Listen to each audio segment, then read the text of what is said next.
Pharaon, et que Dieu seul sait qui est Pharaon. Il s'est pris pour Dieu. Il a égorgé, il a mis à mort les garçons des fils d'Israël, et les filles, il les a laissés vivre pour les mettre en servitude.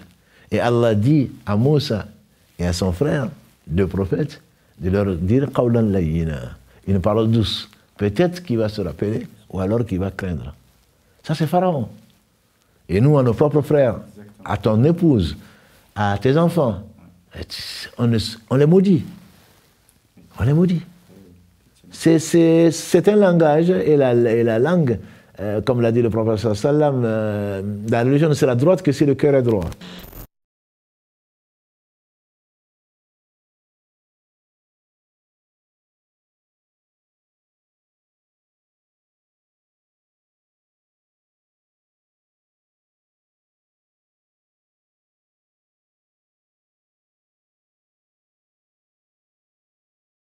Bismillah, alhamdulillah, wassalatu wassalamu ala rasulillah.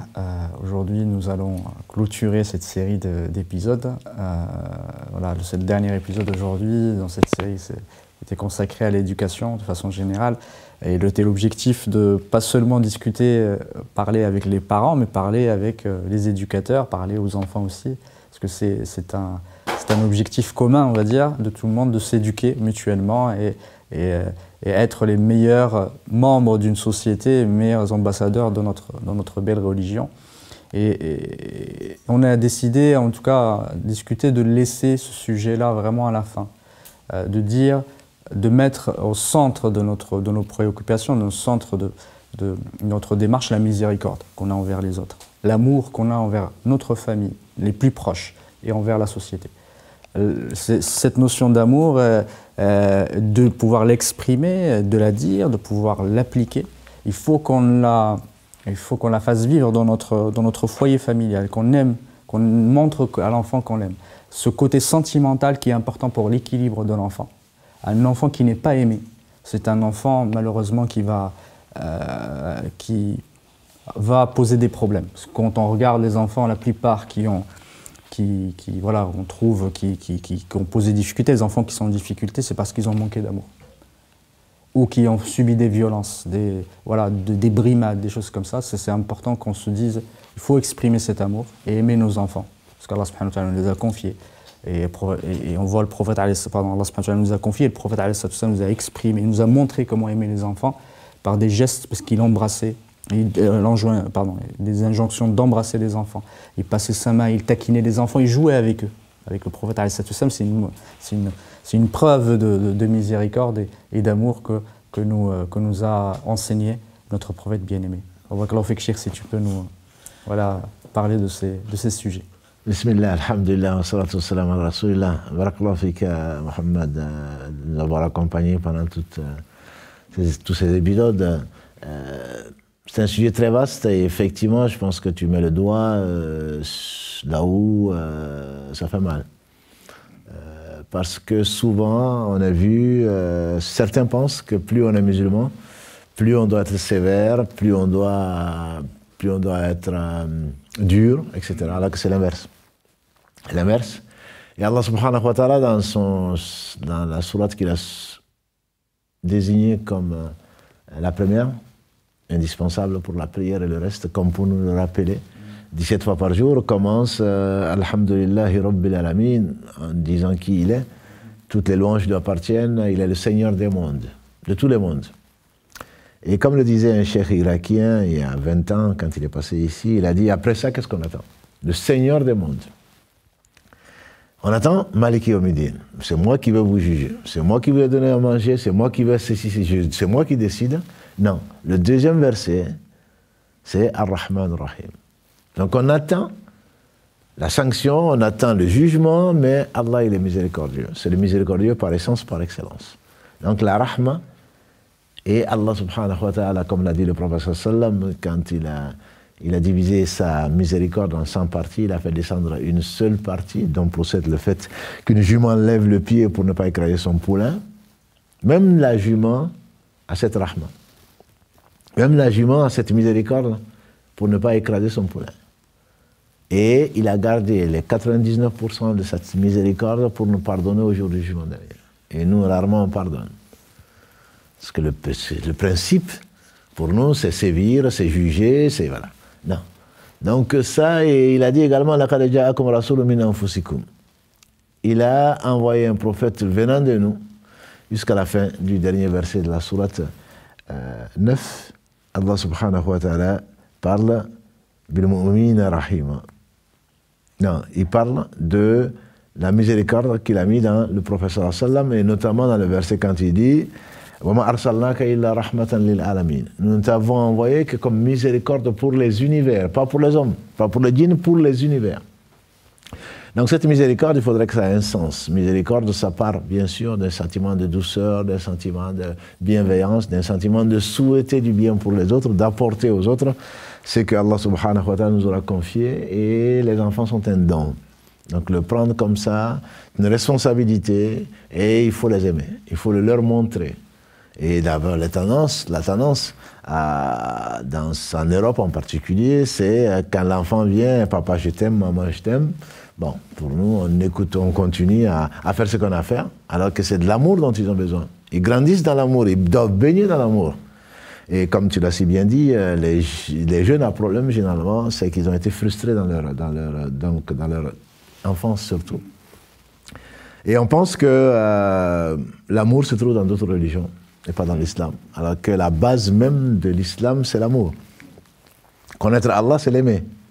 Celui qui n'aime pas Allah n'aime pas ceux que Allah aime, ne peut pas être heureux, ni dans ce bas monde et encore moins dans l'au-delà. Donc la base même, c'est l'amour. Et le prophète sallam a donné, comme tu l'as si bien dit, de très beaux exemples. Et c'est l'exemple à suivre dans son traitement, dans son comportement avec tout. Et dans ses dires, une femme ira en enfer parce qu'elle a privé une chatte de quoi manger, et surtout de l'empêcher même d'aller chercher manger. Donc Allah a pardonné à cet homme, ou dans une version, cette femme qui était prostituée, qui s'est retrouvée en plein désert, et qui, Allah a éprouvé par la soif, et lui a trouvé une solution, lui donné une solution, trouvé un puits ou un point d'eau, elle descend, elle boit, et se désaltère en remontant à l'éprouve par une chienne ou par un chien qui était assoiffé. Et elle se dit, ce chien ou cette chienne doit ressentir la même chose que moi, parce qu'elle a un cœur. Elle descend, et à la force de ses bras, elle descend avec sa chaussure qu'elle remplit d'eau, qu'elle remonte entre ses dents, pour donner à boire à cette chienne ou à ce chien. Et elle redescend autant de fois, jusqu'à ce que le chien soit désaltéré. Et à cause de ça, Allah lui a pardonné. Voilà. Et donc, il n'y a pas de religion, il n'y a pas d'islam sans amour. Et le prophète alayhi salatu wassalam a montré cet exemple-là. Donc, quand il s'est laissé, comme on a dit, quand il priait et qu'il laissait les enfants s'amuser sur son dos, alors que ce n'est pas seulement sur lui, c'était à la mosquée. Et nous, aujourd'hui, non, c'est pas possible. Il faut quand même que on va dire, voilà un vieux gâteux, voilà quelqu'un qui n'est pas éduqué, il laisse les enfants faire tout et n'importe quoi. Non, non. C'est le meilleur des hommes. Et un homme qui assistait à une assemblée du prophète sallam, des enfants qui viennent, qui prenaient, il donnait l'exemple, qu'il embrassait. Et cet homme était étonné. Oui. Et il lui dit, comment vous embrassez des enfants? Il dit, et toi? Il dit, moi j'ai 10 enfants, et je n'en ai embrassé aucun. Il a dit, comment tu veux qu'on mette la miséricorde là où Dieu l'a enlevé? C'est pas possible. Soyez miséricordieux, soyez clément, soyez bienveillant avec les gens sur la terre. Celui qui est au ciel, au-dessus du ciel, va être miséricordieux avec vous. Comment est-ce qu'on peut espérer la miséricorde d'Allah sans être miséricordieux entre nous, miséricordieux avec les autres? Et donc ça, c'est une notion extrêmement fondamentale, et ceci se voit surtout dans la douceur également. Oui. La douceur, on a tendance, encore une fois, comme on l'a dit dans le premier épisode, l'islam, pour beaucoup d'entre nous, c'est interdit, interdit, interdit. Haram, haram, haram. C'est peut-être le premier mot que nos enfants disent à la place de papa et maman. Haram, haram. Tout est interdit. Alors qu'en réalité, tout est permis, sauf ce qui est interdit. Et un homme est venu, un bédouin, et il y en a encore beaucoup aujourd'hui, même s'ils ne sont pas dans le désert, quelqu'un qui connaissait très peu et qui agissait, qui faisait ce qu'il voulait. Il rentre dans la mosquée, il confond la mosquée avec les toilettes. Il se met à uriner. Des compagnons se précipitent pour le faire disparaître. Et le prophète leur dit, laissez-le terminer. Ah, laissez-le terminer. Parce que bon, il a fait ce qu'il a fait, on aurait pu l'arrêter. Non, laissez-le terminer. Et ensuite, déverser de l'eau donc sur son urine. Et ensuite, il le voit et dit, tu sais, ça c'est un endroit qui est réservé au rappel d'Allah, à la prière, etc. Et on fait dire, dans cette version, en tout cas celle qui me vient en tête, que l'homme était tellement heureux qu'il a demandé à Allah subhanahu wa ta'ala de lui pardonner. Et donc c'est une attitude pour inviter les gens avec la douceur. Le prophète sallam a dit également que la douceur ne manque à une chose sans que cette chose soit laide. Et la douceur n'est que du bien. Ou dans une version, tout le bien est dans la douceur. Voilà. Et vis-à-vis des autres, leur montrer cette douceur-là prouve qu'on aime le bien et qu'on aime faire aimer Allah. Ça, je pense qu'on n'insiste jamais assez dessus. Le message de l'islam n'est pas pour éloigner les gens d'Allah, même les hypocrites qui ne croyaient pas. Et Allah sait qu'ils ne croyaient pas. Allah a dit à son prophète sallam qu'il ne croyait pas. Allah a dit pourtant au prophète sallam de leur dire une parole douce. Pharaon, et que Dieu seul sait qui est Pharaon, il s'est pris pour Dieu. Il a égorgé, il a mis à mort les garçons des fils d'Israël, et les filles, il les a laissés vivre pour les mettre en servitude. Et Allah dit à Moussa et à son frère, deux prophètes, de leur dire qawlan layyina, une parole douce. Peut-être qu'il va se rappeler, ou alors qu'il va craindre. Ça, c'est Pharaon.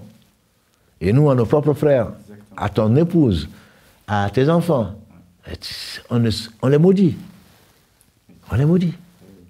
C'est un langage, et la langue, comme l'a dit le prophète sallam, la religion ne sera droite que si le cœur est droit. Et le cœur ne sera droit que si la langue est droite. Donc ce qui sort de notre bouche trahit, malheureusement, ce qui est dans notre cœur. Et c'est toute notre religion, là. Et le prophète a été certainement l'homme le plus, il a été l'homme le plus doux. Le meilleur d'entre nous, c'est l'homme le plus doux. Et ça me rappelle l'histoire de quelqu'un qui a été absent pendant quelque temps à la prière, avant qu'Allah n'ait révélé ce qu'il a révélé. Et donc il est venu rejoindre les gens dans une prière en groupe. Et quelqu'un est tourné à côté de lui, il a dit « Rahmakallah, qu'Allah te fasse miséricorde ». Et donc ses voisins étaient de donner des coups de coude. Il a dit « Laissez-moi tranquille ». Et quand il a fini, il a dit « Wallahi », le professeur m'a appelé « Wallahi, il ne m'a ni insulté, ni frappé, ni agressé ». Il m'a simplement dit « Cette prière est assez lourde, assez importante. On doit dire que le rappel d'Allah est l'équivalent. » Et on fait dire à celui-là « Oh mon Dieu, pardonne à Mohammed. Pardonne-moi, pardonne à Mohammed, et ne pardonne à personne d'autre. » Et on dit que le professeur m'a souri, il a dit « Comment tu vas réduire la miséricorde d'Allah à cela ?» C'est que quelqu'un, c'était le plus souriant des hommes. Et ce sourire est une sadaqa. Exactement. C'est une aumône. C'est une bonne action. Le sourire à la face de ton frère, c'est une sadaqa. Et nous, comme on dit, il faudrait montrer que non, quand on sourit, ça veut dire que quand on est renfrogné, voilà, là, ça veut dire qu'on n'est pas content. Et non, il y a une autre façon de véhiculer. Donc, cet amour d'Allah, il faut informer d'abord, il faut insister, rappeler, et le rappel profite aux croyants, et seulement ensuite, sévir si besoin en est. Et même là, ce n'est qu'un moyen qui doit traduire l'amour. C'est-à-dire, ce n'est pas forcément régler son conflit intérieur, parce qu'on a été agressé au travail, parce qu'on n'a pas de travail, parce qu'on a des problèmes à la maison, qu'il faut agresser les gens, ne serait-ce qu'à la face des gens, ne serait-ce qu'en leur disant ce qu'ils n'aiment pas. Parce qu'un jour meilleur qu'aujourd'hui, le prophète sallam a vu deux compagnons partir, et ils étaient partis parce qu'Abu Bakr avait dit certaines choses. Et pourtant, c'est le meilleur des compagnons du prophète sallam. Il a dit à Abu Bakr, est-ce que tu ne crains pas de les avoir blessés? Et si tu les as blessés, peut-être que ça met Allah en colère. Donc l'agrément d'Allah, c'est ce qu'on doit chercher avant toute chose. Dans chaque chose, on doit se demander, est-ce que cette chose, ce acte, plaît à Allah ou pas? Est-ce qu'il a ordonné? Est-ce qu'il l'aime? Si c'est le cas, tant mieux. Donc on doit réfléchir avant d'agir. Et donc les moyens que Allah nous a donnés de corriger les situations, celui qui voit un faible en qu'il le corrige ses mains. Mais ceci n'est qu'un moyen. Voilà. Ce n'est que s'il ne peut, par sa langue, ceci n'est qu'un moyen. Sinon par son cœur. Donc ça veut dire qu'il faudrait réfléchir avant d'agir et que l'islam est une somme donc, de douceur, une somme d'amour. L'objectif c'est Allah. L'objectif c'est l'amour d'Allah. Il ne faut pas l'oublier.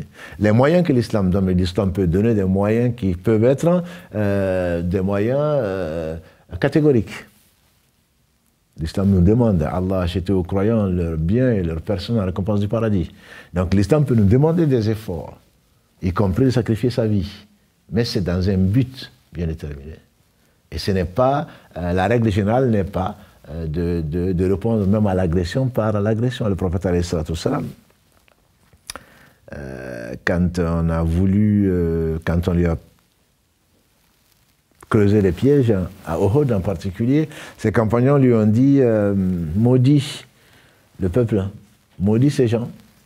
Et il a dit, c'est comme si je voyais un prophète, et dans une version, oh mon Dieu, pardonne à mon peuple parce qu'ils ne savent pas. Et Allah dit dans la sourate Fussilat, dans la sourate 41, idfa billati hiya ahsan, fa idha allazi baynaka wa baynahu adawatun ka'annahu waliyyun hamim. Repousse le mal par le bien. Et tu verras celui qui a une animosité avec toi devenir un ami intime. Et donc, c'est l'esprit de l'islam, c'est de rendre le bien, rendre le mal qu'on te fait par le bien. Tout ça pourquoi? Pour que Allah soit aimé, pour que la personne comprenne que ce qu'elle fait ne correspond pas à ce que Allah aime et que si elle ne revient pas de cette situation-là, que c'est par amour que tu lui adresses ceci et que c'est par amour que tu lui pardonnes. Donc l'islam vraiment tourne autour de ça. Et l'un des principes qu'on a évoqués dans les premiers épisodes, c'est le fait de l'équité, de l'équité dans la famille. On a tendance, malheureusement, par habitude, il n'y a pas que les Arabes et les Bédouins, par habitude à préférer les garçons aux filles. Et préférer les garçons aux filles, et dans nos familles, souvent, on retrouve cette discrimination. Parce qu'une fille doit se marier, doit aller ailleurs, et donc c'est les garçons, les Arabes étaient fiers d'avoir une famille nombreuse qui puisse, avec des hommes, qui puissent les aider, les défendre, etc. Or, le prophète sallam, qu'est-ce qui n'a pas insisté sur l'épreuve que représente donc, cette injustice-là. Et il a condamné, et il a conditionné la miséricorde d'Allah. Il a favorisé que cette miséricorde va souvent, ou en tout cas décupler, à cause du fait d'éduquer les filles. Celui qui éduque donc, des orphelines, ou celui qui éduque, donne une bonne éducation donc, et à une fille, il sera un de mes voisins. Celui qui a perdu donc, ou qui a éduqué ses filles jusqu'à ce qu'elles se marient, donc il a parlé de la récompense. Et là, malheureusement, dans nos familles, et Allah décrit qu'on enterrait les filles vivantes, ce n'est pas, matériellement parlant, ça a peut-être disparu, mais en réalité, oui, les filles sont mises de côté dans nos familles, et on ne s'occupe pas d'elles parce qu'elles vont partir, ou parce qu'elles ne vont pas, on va pas hériter, disons, elles vont partir dans d'autres familles, etc.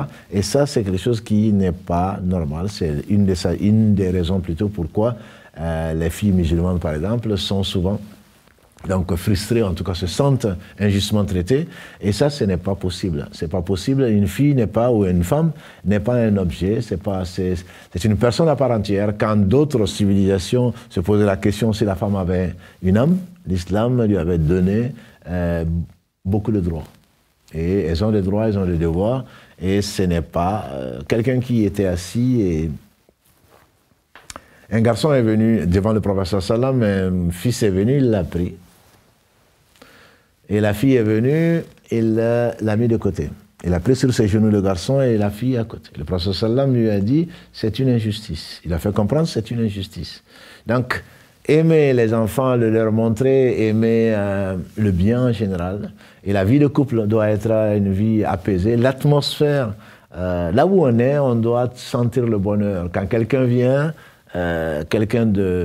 qui aime Allah, ça se voit. Ça se voit et les gens l'aiment. Pourquoi? Parce qu'il est doux. Et c'était le cas du prophète sallallahu alayhi wa sallam. C'est le cas de nos savants, qu'Allah les récompense, de nos éducateurs, qu'Allah les récompense par le meilleur. Il ne faut pas les oublier dans nos prières. Et donc, c'est ce comportement-là qui doit être toujours... Le prophète, alayhi wa sallam, notre mère Aïcha disait, jamais il lui a été donné le choix entre deux choses licites, sans qu'il n'ait choisi le plus facile. Voilà. Et donc, on ne doit pas faire de l'islam une chose qui repousse les gens. On doit faire de l'islam une religion d'amour, et c'est la religion d'Allah, c'est pas notre religion, c'est la religion d'Allah. Inna dina inda Allahi l'islam. Pour Allah, la religion, c'est l'islam, et par conséquent, on doit être ce vecteur-là, ce vecteur d'amour. On doit le manifester dans la famille, contrairement aux traditions qui veulent qu'il ne faut pas dire qu'on aime son épouse, qu'on aime ses enfants. Les enfants encore peut-être que ça passe, mais il ne faudrait pas qu'ils... Parce que s'ils savent, si on est trop doux avec eux, ils ne vont pas nous prendre au sérieux, etc. Non, c'est faux. C'est complètement faux. Parce que quand on rapproche la personne, quelle qu'elle soit, l'enfant en particulier, elle acceptera de quelqu'un qu'il sait qu'il aime, plus que quelqu'un où on sent la haine ou en tout cas la dureté. Ou l'indifférence aussi. Ou l'indifférence, exactement. Donc ça, je pense qu'on doit être le véhicule. Toute l'éducation, je dirais, doit être basée sur l'amour. Et quand on aime, on donne le meilleur. Quand on aime, on encourage. Et on a dit dans un épisode précédent que il ne faut pas, c'est parce que le cœur n'a pas senti cette douceur de la foi qu'on a tendance à juger les gens, à leur faire beaucoup de reproches, à ne pas leur trouver d'excuses, notamment des gens qui sont en apprentissage, que ce soit des adultes qui viennent de découvrir l'islam ou des enfants, donc qui ne demandent qu'une chose, c'est d'apprendre. Et enseigner la méthode, la meilleure, c'est certainement au travers de la pédagogie qui est basée sur l'amour, sur le transfert de ce que l'on enseigne. Quand on n'aime pas déjà ce que l'on enseigne, on ne peut pas le transférer comme il se faut. Or, la science que Allah nous a donnée, on ne peut pas ne pas la transmettre. Comme disait un cheikh, qu'Allah lui fasse miséricorde, ce qui vient du cœur rentre dans le cœur. Et ce qui vient de la langue ne dépasse pas les deux oreilles. Donc on a beau vouloir enseigner l'islam, enseigner ce que l'on veut, si ça vient vraiment que de la langue ou de la tête aujourd'hui, on dira, ça ne rentre pas. L'enseignant doit être l'exemple type de la douceur, de la rigueur. La douceur ne veut pas dire je laisse faire tout et n'importe quoi. Non, certainement pas. Mais c'est j'utilise les moyens que Allah m'a donnés, en commençant par la douceur, mais par amour, je vais plus loin si la douceur ne sert plus à rien. Voilà. Et donc c'est graduel, et ce n'est pas du tout dans le sens de se défouler, et je serai un bon enseignant parce que je serai le plus sévère vis-à-vis de ce que Allah a interdit, parce que Allah l'a interdit, donc il faudrait qu'il soit sévère. Certainement, si Allah avait voulu, combien nous faisons d'erreurs? Allah dit en substance, si Allah s'en prenait aux gens pour ce qu'ils ont fait, il n'aurait pas laissé sur la terre un seul être vivant. Et donc, la miséricorde d'Allah est infinie. Et on se doit donc de se baser sur ce pardon, ce qui nous a été... Allah aime les pardonneurs. On se doit se baser sur l'amour. Allah aime les gens qui sont patients. Allah aime les gens qui font du bien, etc. Donc, c'est ce sentiment, je crois, qui doit jalonner, en tout cas, tout au long du processus d'éducation de la nôtre, déjà, et c'est qu'on doit essayer de transmettre aux futures générations ou aux personnes qui sont éprouvées par notre rencontre et également nous éprouvés par leur rencontre, puisque Allah éduque. C'est un processus donc, qui est actif, c'est un processus qui concerne les deux parties, celui qui enseigne et celui qui apprend. Barakallahu fik pour cette belle conclusion. On va rappeler que c'est un processus lent, un processus difficile, qui n'est pas simple, mais Allah subhanahu wa ta'ala nous a donné les moyens pour y arriver. Absolument. Et il faut être optimiste, positif, et ne pas tomber dans les travers du découragement parce qu'on y arrive parfois, on n'y arrive pas, mais c'est dans la continuité. Et j'invite les parents, j'invite les éducateurs à être persistants, insistants parfois. C'est dans la répétition que les choses rentrent. C'est pas seulement on dit une fois, c'est dans la continuité. Barakallahu fik. Et je pense que, comme tu as dit, l'amour doit jalonner, doit être un fil conducteur tout au long du processus éducatif. Et au-delà, les enfants, et voilà, on vit avec eux jusqu'à qu'Allah subhanahu wa ta'ala prenne ce qui lui est dû. Et cette notion d'amour doit être centrale dans notre façon de vivre, dans notre façon d'agir avec les personnes.